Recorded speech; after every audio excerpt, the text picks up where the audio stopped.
Uh-oh. New Urvasi. Uh-oh. Eh, salut toi. Tu veux voir un tuto make-up facile à refaire?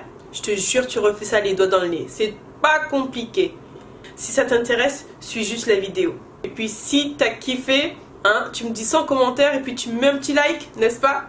Allez, je te laisse suivre la vidéo, j'arrête de t'embêter. Gros bisous.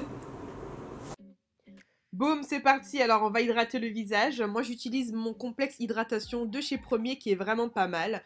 Et on passe aux sourcils directement. J'utilise sur cette vidéo le Fluid Line de chez MAC en teinte Deep Down qui est vraiment pas mal du tout. Et bien entendu, je viens nettoyer mon sourcil avec mon concealer Studio Finish en teinte NC42. Donc, je vais nettoyer le dessous de ma ligne et le dessus aussi. Et par la suite, je vais venir estomper le tout et retirer l'excédent de matière avec mon Beauty Blender. C'est vraiment une technique que j'aime particulièrement parce que ça fait des sourcils on flic. On voit bien la différence et boum, le tour est joué, les deux sourcils sont faits. On va suivre avec les paupières. Donc je vais unifier ma paupière et ça va aussi me servir de base. J'utilise toujours mon concealer Studio Finish en NC42. Et pour cette vidéo, je vais utiliser la palette Huda Beauty. C'est la Rose Gold Edition qui est vraiment très belle. Donc en teinte, en couleur de transition, je vais utiliser la Sandalwood. Vous excuserez mon anglais, d'accord? Et on va renforcer avec le Henna qui est la couleur qui est juste à côté. Elle est vraiment magnifique cette couleur. Ça fait un peu un rouille orangé vraiment soutenu qui est vraiment très beau. Et c'est parti, on fait les deux yeux. Ensuite, on estompe. Je ne cesserai jamais de vous le répéter. Donc là, pour avoir plus de précision et pour aussi apporter un peu plus de couleur à la teinte que je vais mettre par la suite, donc pour qu'elle se voit beaucoup mieux, tout simplement, je vais utiliser une base blanche. Vous pouvez utiliser n'importe laquelle. Moi, c'est celle de NYX que j'utilise pour celle-ci, mais n'importe quel jumbo fera l'affaire. Donc je viens tracer en fait ce qui me correspond et ce dont j'ai besoin tout simplement. Donc ensuite avec un gros pinceau je viens estomper la matière pour ne pas que ça fasse trop pâteux par la suite avec la couleur que je vais appliquer. Donc là j'avais envie de luminosité, d'irisé, donc je vais utiliser avec la même palette en fait la couleur angélique qui est vraiment très belle. Ça fait un peu un rose gold mais... cette couleur, elle est juste magnifique. Donc j'applique jusqu'à ce que j'obtienne un résultat qui me convienne parfaitement. Et je fais attention à ne pas dépasser en fait la zone blanche que j'ai appliquée au préalable. Ensuite, je vais venir estomper le creux externe de mon œil en rajoutant encore un peu de henna. Et je vais mélanger un peu avec le tout pour fondre le tout encore une fois. Et là, je vais rajouter un peu plus de couleur en mettant la couleur Bossy, qui est vraiment très jolie. C'est une espèce de bordeaux foncé. Et je vais réitérer sur l'autre œil. Voilà, donc là, j'avais envie de liner. Donc j'utilise le liner gel de chez Inglot. C'est le best of the best. Le liner gel de chez Inglot, le noir, il est vraiment noir. Il est mat. Il a un maintien de ouf. Et là, j'utilise le pinceau de ma vie qui vient aussi de chez Inglot et qui est vraiment pratique. Et je vous le recommande si vous avez du mal avec l'eyeliner en général. La prise en main, elle est vraiment nickel chrome. Bien entendu, on va pas rester comme ça. On fait les deux yeux et boum, ça y est, c'est fait. Donc, on continue avec le teint maintenant. Je vais utiliser pour corriger mes cernes qui sont vraiment marquées, vous le voyez, le correcteur orangé de la marque LA Girl, donc c'est le Pro Concealer, qui est vraiment bien. Rapport qualité-prix, je vous le conseille vivement. Et je viens estomper le tout, pardon, et pour éviter en fait que ça se voit trop sous le fond de teint, tout simplement, parce qu'on ne voudrait pas de démarcation disgracieuse. Donc on prend son temps et on estompe tout le correcteur. Donc voilà, et ensuite on va passer au fond de teint. Donc j'utilise le Matchbox. Je ne me rappelle plus de la teinte, mais je vous mettrai les références en barre d'infos.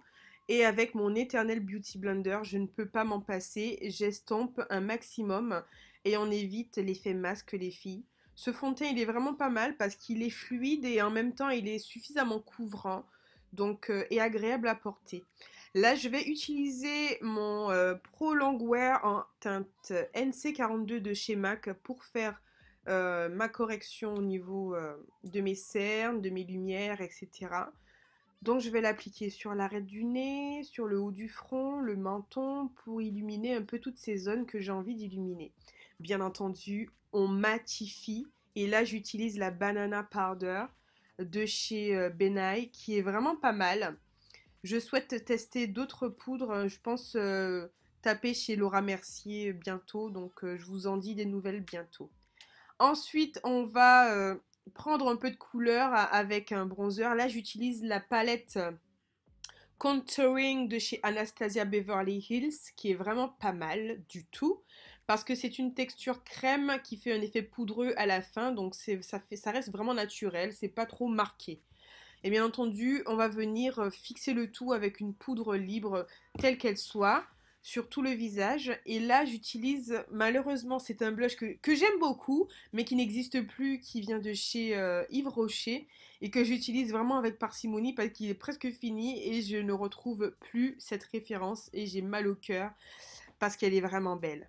Vous le voyez d'ailleurs, hein, ça fait vraiment naturel, c'est pas trop chargé et franchement, j'adore ce blush.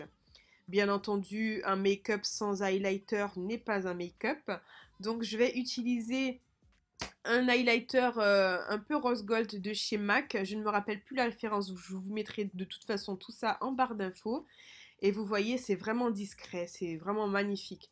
Je n'aime pas trop l'highlighter trop marqué, comme on voit sur Instagram. Là, je trouve ça pas très joli.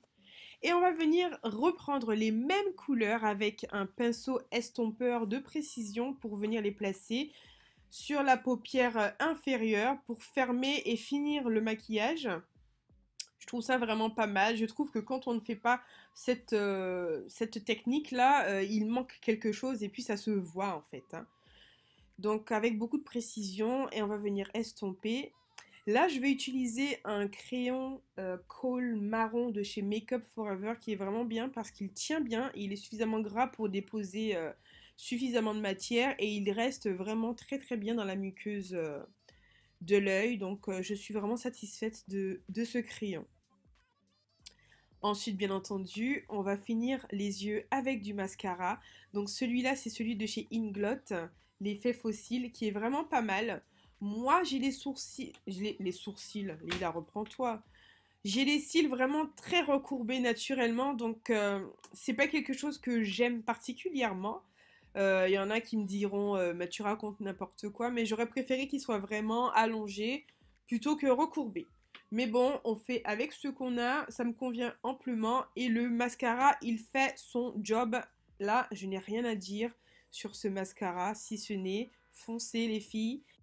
Il se trouve à Destrélan, donc il fait partie du kit by Leila qu'on avait confectionné lors de mon dernier meet-up avec la marque. Donc du coup, je pense que vous le trouverez assez facilement, surtout avec la fête des mères qui arrive là. Vous le trouverez assez facilement dans le magasin à Destrélan. Donc passez faire un tour pour tester, voir si ça vous plaît et puis acheter si ça vous intéresse. Donc on finit le make-up avec les cils du bas. Voilà, je trouve que ça finalise super bien un maquillage. Et puis, on va mettre un peu de lumière au niveau du coin interne de l'œil. Donc, je vais utiliser pour ce faire ma palette et je vais utiliser la couleur Moon Dust qui est vraiment très jolie, qui est vraiment très lumineuse. C'est une espèce de beige irisé avec des sous-tons dorés, vraiment très beau. Donc on va venir appliquer ça dans le creux interne de l'œil et par la suite bien l'estomper pour ne pas avoir une démarcation trop prononcée. Donc voilà, moi je trouve ça super joli de mettre un peu de lumière dans le creux interne de l'œil comme ça ouvre le regard. Mais attention, tout le monde ne peut pas faire ça, ça dépend de votre morphologie encore une fois. Mais les yeux en amande comme ça peut le faire, c'est vraiment pas mal du tout. Parce que la lumière ouvre le regard. Si vous avez déjà des grands yeux et que vous rajoutez encore de la lumière pour ouvrir encore le regard, là, ça va faire un peu bizarre. On est d'accord. Mais là, ça passe nickel, pas de souci. Donc, une fois qu'on a fini le teint, les yeux et qu'on est satisfait, on va bien entendu passer à la bouche. Donc, je n'ai pas les références devant moi, bien entendu. Encore une fois, je vous les mettrai en barre d'infos. Donc, pour mes lèvres, là, je suis un peu en avance. Je parle plus vite que la vidéo. Tu prends du temps, Lila, oh, ça y est, hein, c'est fini, hein. Arrête d'estomper. Non, je déconne, hein, il faut estomper les filles. Ah, ça y est, voilà. Donc, pour les lèvres, j'utilise un crayon MAC. Je ne connais pas la référence, je vous mettrai ça en barre d'infos. Don't worry, don't worry. Donc, on fait super bien sa ligne, hein, d'accord, parce que on veut pas déborder, bien entendu. Je vais remplir toute ma bouche parce que je veux une bonne tenue et je veux, en fait, que mon crayon soit sur toute ma bouche, tout simplement. Donc, voilà, je remplis, je remplis.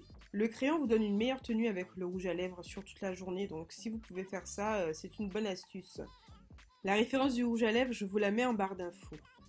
Et là, c'est terminé. Donc, on va pas rester comme ça, on va se coiffer quand même, hein, parce que franchement, là, c'est pas possible. Donc, boum, ça y est, c'est fait. Twist out, c'est rapide et efficace. Là, j'ai utilisé une crème d'hydratation de la marque Olive Oil que j'aime particulièrement. La compo, elle n'est pas fameuse du tout, mais en tout cas, elle fait son boulot sur mes cheveux, donc comment dire. Voilà quoi. Donc, on détache les deux branches avec beaucoup de délicatesse, bien entendu. Ensuite, on va venir les diviser en deux, en trois, en fonction du résultat qu'on recherche. Et vous passez un petit coup de peigne afro dans les racines pour gonfler tout ça. Et le tour est joué. Donc voilà, vous voyez la brillance un peu des nattes, enfin des ondulations. C'est vraiment pas mal quand même, hein. J'ai utilisé une huile de noisette hein, pour les défaire. Il faut lui huiler un peu les doigts pour que ça puisse glisser pour éviter les frisottis. Donc ça y est, c'est fini. Vous voyez, c'est pas compliqué. Je pense que ce make-up, vous allez pouvoir le refaire, mais easy, easy, easy. Si vous le refaites, vous me taguez sur Instagram, vous m'envoyez la photo. Ça me fait toujours plaisir de voir ce que vous reproduisez. Et puis voilà quoi. Je vous fais de gros bisous les filles. Et puis si vous avez kiffé, n'hésitez pas à liker. Allez, ciao! À bientôt pour une nouvelle vidéo. Bise.